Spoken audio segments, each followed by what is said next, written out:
in devastating fashion. Today, we have officially learned Democrat officials still refuse to accept the will of the American people. Maryland Democrat Senator Chris Van Hollen rushed to Dulles Airport this morning to fly to El Salvador, potentially using taxpayer dollars, to demand the release of deported illegal alien MS-13 terrorist. The Democrats and the media in this room have continually and wrongly labeled Kilmar Abrego Garcia as a Maryland father. There is no Maryland father. Let me reiterate. Kilmar Abrego Garcia is an illegal alien, MS-13 gang member and foreign terrorist who was deported back to his home country. And when Kilmar Abrego Garcia was originally arrested, he was wearing a sweatshirt with rolls of money covering the ears, mouth, and eyes of presidents on various currency denominations. This is a known MS-13 gang symbol of hear no evil, speak no evil, see no evil. Abrego Garcia was also arrested with two other well-known members of the vicious MS-13 gang. And two separate judges found that Abrego Garcia was a member of MS-13, and that finding has never been disputed. And just this morning, it was revealed through Maryland court documents that Abrego Garcia's wife petitioned for an order of protection against him for 2 instances of domestic violence in May of 2021. And here is the order right here. The court ordered that the respondent committed the following acts of abuse. Once in May of 2021, assault in any degree. And on May 4th of 2021, he punched and scratched his wife, ripped off her shirt, and grabbed and bruised her. This is from a court in Maryland. So not only are Democrats rushing to defend an illegal criminal foreign terrorist gang member, but also an apparent woman beater. To set all of that aside, the basic fact that he was illegally inside our country and had a lawful deportation order made him subject to removal back to his home country of El Salvador. And if he ever ends up back in the United States, he would immediately be deported again. Nothing will change the fact that Abrego Garcia will never be a Maryland father. He will never live in the United States of America again. And the United States Supreme Court ruled unanimously that the President of the United States and the Secretary of State could not be compelled to forcibly retrieve this citizen of El Salvador who is currently locked up in a maximum security prison in his home country due to his MS-13 membership. To remind the media and the Democrat Party, MS-13 are among the most vicious and dangerous individuals in this world.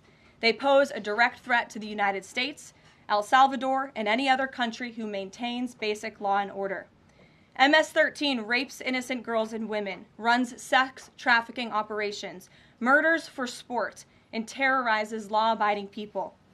That's why El Salvador President Bukele made it clear this week that he will not be releasing this MS-13 gang member from his prison. But that is not enough. All of that is not enough to stop the Democrat Party from their lies. The number one issue they are focused on right now is bringing back this illegal alien terrorist to America. But where are the Democrats applauding the fact that southern border crossings just hit a historic low? Where are the Democrats supporting our brave men and women of law enforcement who are putting their lives on the line every single day to arrest the violent illegal alien invaders that the previous administration allowed into our country? And where are the Democrats when innocent Americans are victimized by illegal criminals that Joe Biden let in? It's appalling and sad that Senator Van Hollen and the Democrats applauding his trip to El Salvador today are incapable of having any shred of common sense or empathy for their own constituents and our citizens. Nobody knows this more than the woman standing to my right, Patty Morin, whose beautiful daughter Rachel was brutally maimed and murdered at the hands of an illegal alien in August of 2023. Patty no longer has her daughter because of the failed Democrat Party's open border, and these are policies that President Trump is bringing an end to. Patty should not have to be here today, but she is. And we are grateful and we are honored for her willingness and her request to share her powerful story with the world. Thank you, Patty, for being here. Thank you.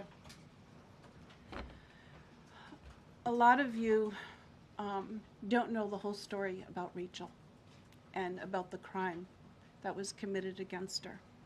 Even us, her family, we didn't know all the details. They kept most of it close to their chest, the detectives, because they didn't want to do anything to hurt the case. They wanted to keep the integrity of the case, so they kept everything close. I sat for the last 2 weeks in her trial, and we saw layer upon layer upon layer of evidence against the accused, an illegal immigrant from El Salvador. And the things that we thought, well, maybe this might have happened, we didn't know. But when we were at the trial, we got all the puzzle pieces. And I want to share some of those things with you. You know that Rachel's a 37-year-old mother. She has 5 children. We've walked the trail for the last 25 years that we've lived in Maryland. It's a safe place for our family. It's where we go to get a little bit of New England, because that's where we're from, New England. When she went on that trail that day, she was not planning on dying. She wasn't planning on walking to her death. She was planning on going to the grocery store with her girls afterwards. Victor Martinez, he waited for her. He waited for her to come closer. He saw her. He saw that there was nobody around. He attacked her. He dragged her 150 feet, blood gushing from her head. It left a 150-foot trail of her blood to the culverts, where he picked her up, he threw her against the wall of the tunnel, and he raped her. But before he did that, he stopped on that trail, and rocks, still stained with her blood, he used them to hammer her head against those rocks. They say at least 20 times they could count the cuts in her head. They said that when they did the autopsy, and I've seen the pictures, there's a 6-inch square in the back of her head where the skull is shattered the way that you would crush an eggshell in pieces. 3/4 of her brain hemorrhaged. Her right and left side of her face bashed in. Her beautiful face bashed in. Her head bashed in. Broken bones, fractures. He takes and he drags her some more. He drags her through the thorn bushes. She has all the scrapes and cuts on her body. There wasn't 1 inch of her body that didn't have some kind of injury, whether it's bruising, broken bones, contusions, the scratches. She had a fractured rib, fractured nose, fractured skull. And then he takes her into the tunnel, and he picks her up. He throws her against the wall. Blood is gushing from her head. Her hair is soaked in blood. And they showed us pictures of her body against the wall, outlined. The blood outlined her body. And you could see where the blood ran down around her as he was raping her. And then he threw her down and raped her some more. And then he strangled her because he didn't want her to be able to live to tell the story. They said that when they did the autopsy on her neck, that one of the things they do is they open up the neck and they look to see how far the injury is. And they went all the way down as far as an injury is possible, hemorrhaging in the muscles, because of how strong and violent the grip was around her. These are the kind of people that have no compulsion. Like, to them, this is nothing. And when he was sitting in the courtroom, he actually looked like he thought he was going to be set free. There was no remorse on his face at all. This person took my daughter so violently and so gruesomely, and so graphically that they sealed the pictures, because I don't want my granddaughters to see these pictures.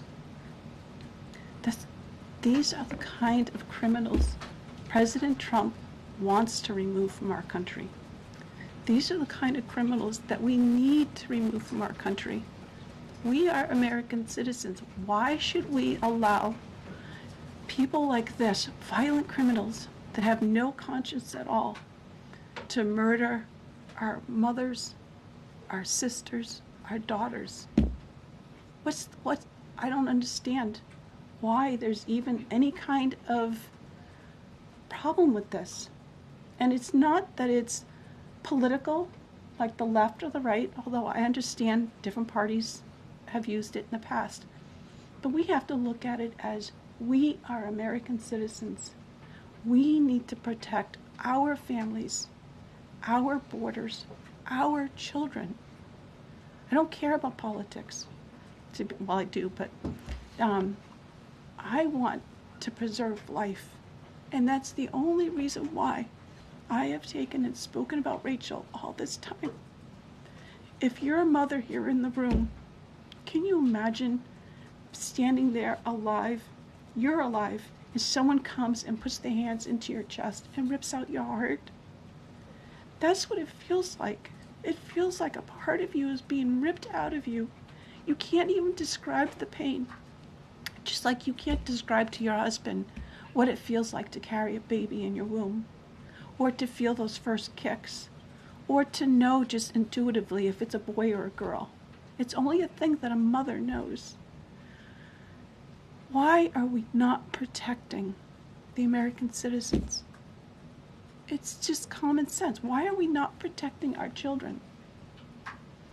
And to have a senator from Maryland who didn't even acknowledge or barely acknowledged my daughter and the brutal death that she endured, leaving her 5 children without a mother and now a grandbaby without a grandmother, so that he can use my taxpayer money to fly to El Salvador to bring back someone that's not even an American citizen. Why does that person have more right than I do, or my daughter, or my grandchildren? I don't understand this. Thank you. Thank you. Thank you. And I just want to say that as a mother and as an American citizen, the president and our entire team, and I hope people in this room are grateful for your willingness to come here and your request to share your daughter's story. And I think the country hears you loud and clear. So thank you. Does anyone have any questions for Patty or for me? No? I have a question. No? Anybody? Okay. We'll see you all later. The president will be at his dinner later this evening. Thank you. Thank you for being here, Ms. Morin. We really appreciate you. Thank you. Please, I'm so sorry for your loss. Thank you. Please tell the truth. Exactly. Tell the truth. Yeah. Tell like how violent it really is. This is about protecting our children. It's more than just politics or votes or just anything. It's about national security, protecting Americans, protecting our children. Thank you. And thank you for listening. Thank you. Oh, I had a good cry.